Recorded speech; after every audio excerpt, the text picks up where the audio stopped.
ஒரு மாநிலத்தினுடைய முதலமைச்சராக இருந்த நபர். அவர் தேர்தல் தினத்துக்கு அன்னைக்கு ஓட்டு போடுறதுக்காக பூத்துக்கு போகிறாரு. போனால் அங்கே இருந்தவங்க சொல்கிறாங்க, உங்களுடைய பேர் வாக்காளர் பட்டியலில் இல்லை அப்படின்னு. இது ஒரு இந்தியாவினுடைய முதலமைச்சராக இருந்த நபருக்கு வந்திருக்கக்கூடிய ஒரு சோதனை. அப்படின்னா இந்தியாவில் இருக்கக்கூடிய சாதாரண மக்களுடைய நிலைமை பற்றி யோசிச்சு பாருங்கள். வணக்கம். உத்தராகண்டினுடைய முன்னாள் காங்கிரஸ் கட்சியினுடைய முதல்வராக இருந்தவர் ஹரீஷ் ராவத் உங்களுக்கெல்லாம் நல்லா தெரியும். இப்போ உத்தராகண்டில் பஞ்சாயத்து தேர்தல், நகராட்சி, பஞ்சாயத்து, மாநகராட்சிக்கான தேர்தல் நடைபெற்று வருகிறது. இந்த நேரத்தில் தேர்தல் தினத்துக்கு அன்னைக்கு ஒரு தினத்திற்கு முன்னாடி ஹரீஷ் ராவத் தன்னுடைய வாக்களிக்கக்கூடிய கடமையை செய்வதற்காக தன்னுடைய சொந்த வாக்குச்சாவடிக்கு செல்கிறார். சென்றவர் தன்னுடைய ஆதார் எல்லாத்தையும் கொடுக்குறாரு. கொடுக்கும்போது அங்கிருந்த முகவர், அந்த வாக்குச்சாவடியில் இருந்த முகவர் அவரை பார்த்து சொல்கிறாங்க, உங்கள் பேர் தான் பட்டியலில் இல்லையே அப்படின்னு சொல்கிறார். அவருக்கு அதிர்ச்சி. ஏன்னா அவர் சாதாரணமாக இல்லை, ஒரு மாநிலத்தினுடைய முதல் குடிமகனாக இருந்தவர், முதலமைச்சர் பொறுப்பில் இருந்தவர். அவருடைய பேர் வாக்காளர் பட்டியலில் இல்லை அப்படின்னு தேர்தல் முகவர் சொல்கிறாரு. இவருக்கு அதிர்ச்சி. என்னடா பண்ணுறதுன்னு தெரியல. அங்கே நின்று கொஞ்சம் நேரம் பேசி பார்க்குறாரு. என்னங்க, எங்கிட்ட ஆதார் இருக்குது, எல்லாம் இருக்குது, எனக்கு ஸ்லிப்பு கொடுத்துருக்குறாங்க, எல்லாமே இருக்குது. ஆனால் இப்போ நீங்கள் சொல்கிறீங்க வாக்காளர் பட்டியலில் என் பேர் இல்லைன்னு சொல்கிறீங்க, என்னங்க நியாயம் இது அப்படின்னு அவர் சண்டைக்கு போகிறாரு. ஆனால் என்ன பண்ணுறது, பட்டியலில் பேர் இல்லாமல் நீங்கள் வாக்களிக்க முடியாது அப்படின்னு சொல்லிட்டாங்க. உங்களுக்கு ஒரு மாநிலத்தில் பாஜக ஆட்சி பொறுப்பிற்கு வந்துருச்சுன்னு வைங்க, அதுக்கப்புறம் அங்கு நடக்கக்கூடிய ஊராட்சி, நகராட்சி, மாநகராட்சிக்கான தேர்தலில் வன்முறைகளின் மூலமாகவும் இதே மாதிரி மோசடிகளின் மூலமாக முழுமையாக தங்களுடைய கட்டுப்பாட்டுகள் கொண்டு வரது சகஜமாக நடக்கக்கூடிய விஷயம். நீங்கள் ஒரு எக்ஸாம்பிளுக்கு நீங்கள் பார்க்கணும்னா திரிபுராவில் பாருங்கள். திரிபுராவில் எத்தனை கம்யூனிஸ்ட் கட்சியை சார்ந்த தோழர்கள் கொல்லப்படுகிறார்கள், எதிர்கட்சியை காங்கிரஸ் கட்சியை சார்ந்த நபர்கள் வன்முறைக்குள்ளாக்கப்படுகிறார்கள். திரிபுராவில் ஆட்சி பொறுப்பிற்கு வந்ததற்கு உள்ளாட்சி தேர்தல் எப்போதாவது நேர்மையாக நடந்திருக்கா? கிடையவே கிடையாது. இவனுங்க ஒரு மாநிலத்தில் அதிகாரத்தில் வந்துட்டுனா எல்லா இடத்துலையும் நாசம் பண்ணிடுவானுங்க. அது இப்போ உத்தராகண்ட்லேயும் நிகழ்ந்திருக்கு. பாருங்களேன், நீங்கள் ஒரு முதலமைச்சராக இருந்தவருக்கு இன்றைக்கி வாக்காளர் பட்டியலில் பேர் இல்லை. அப்போ இந்த இடத்த இன்னொரு இடத்தோடு நீங்கள் கனெக்ட் பண்ணி பார்க்கணும். ஏன்னா அரவிந்த் கெஜ்ரிவால்லாம் குய்யோ முய்யோன்னு கதறிட்டு இருக்கிறாரு.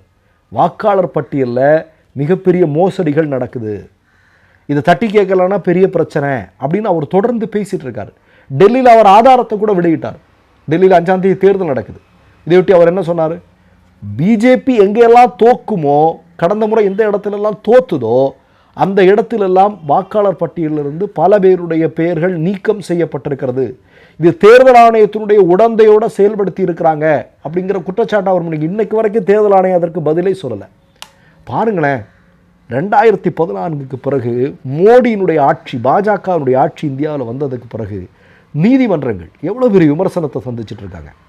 சிபிஐ, இடி, தேர்தல் ஆணையம், இப்படி சுதந்திரமாக நடுநிலைமையோடு பாரபட்சமின்றி செயல்பட வேண்டிய அமைப்புகள் எல்லாமே நீங்கள் பார்த்தீங்கன்னா பெரிய பிரச்சனைகளை சந்திச்சுட்டு இருக்காங்க. உங்களுக்கு தெரியும், நேரடியாக களத்தில் உச்சநீதிமன்ற நீதிபதிகள் சொல்கிறாங்க, எங்களால் நேர்மையாக எங்கள் வேலை செய்ய முடியலைன்னு. அப்படி சொன்னவங்கெல்லாம் பிறகு பிஜேபியினுடைய மிக முக்கியமான பொறுப்பாளர்களாகவும் கவர்னர்களாகவும் பல்வேறு பொறுப்புகளை அலங்கரிக்கக்கூடிய நபர்களாகவும் பின்னாளில் மாற்றப்பட்டார்கள் அப்படிங்கிறதெல்லாம் நம்ம பார்த்தோம். அதெல்லாம் இருக்குது.